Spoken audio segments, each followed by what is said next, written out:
Pemirsa, kontak tembak kembali terjadi antara TNI dengan kelompok kriminal bersenjata. Kantor Dinas Kependudukan dan Catatan Sipil Kabupaten Pegunungan Bintang dibakar kelompok bersenjata pada Rabu dini hari.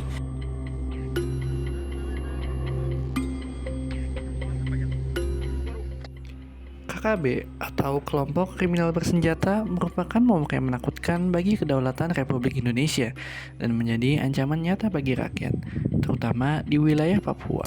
Pada 1 Desember 1961, Belanda berusaha mempersiapkan Papua untuk merdeka dengan nama Papua Barat. Pemerintah Republik Indonesia merespon dengan melancarkan operasi Trikora untuk menghilangkan pengaruh Belanda. Perjanjian New York pada 15 Agustus 1962 memutuskan Papua diserahkan kepada PBB, dan melalui PEPERA, Papua bergabung dengan Indonesia. Keputusan ini ditentang oleh kelompok pro kemerdekaan yang mendirikan organisasi Papua Merdeka pada 15 Februari 1965 untuk terus memperjuangkan kemerdekaan. Kelompok kriminal bersenjata ini kerap melakukan aksi teror yang tidak hanya mengancam warga setempat, tetapi juga warga asing yang berada di wilayah tersebut. Beberapa insiden yang mencolok antara lain penembakan terhadap 8 teknisi Telkomsel pada Maret 2022, penyanderaan pilot Susi Air berkebangsaan Selandia Baru pada 7 Februari 2023, serta kasus pembunuhan warga dan pelajar di Yahukimo yang terjadi baru-baru ini.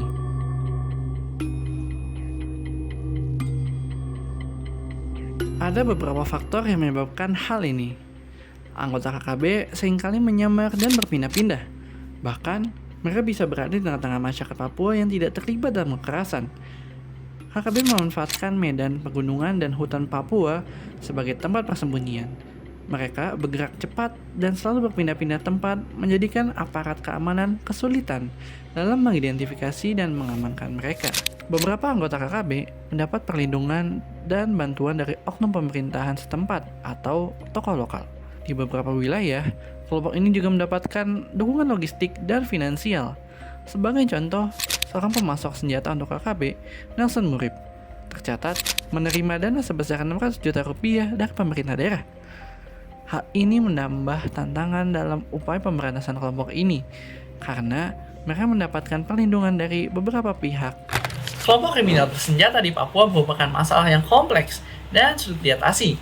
Selain karena faktor geografis yang mendukung pergerakan mereka, keberadaan mereka yang sulit dibedakan dengan penduduk lokal, serta dukungan dari oknum tokoh lokal memperburuk upaya pemberantasan.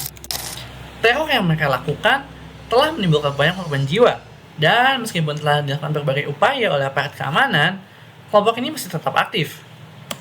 Oleh karena itu, selain pendekatan keamanan yang lebih efektif, juga dibutuhkan pendekatan sosial, ekonomi, politik yang lebih melibatkan seluruh elemen masyarakat Papua untuk menciptakan kedamaian yang berkelanjutan. Saya Muhammad Hekal dan terima kasih.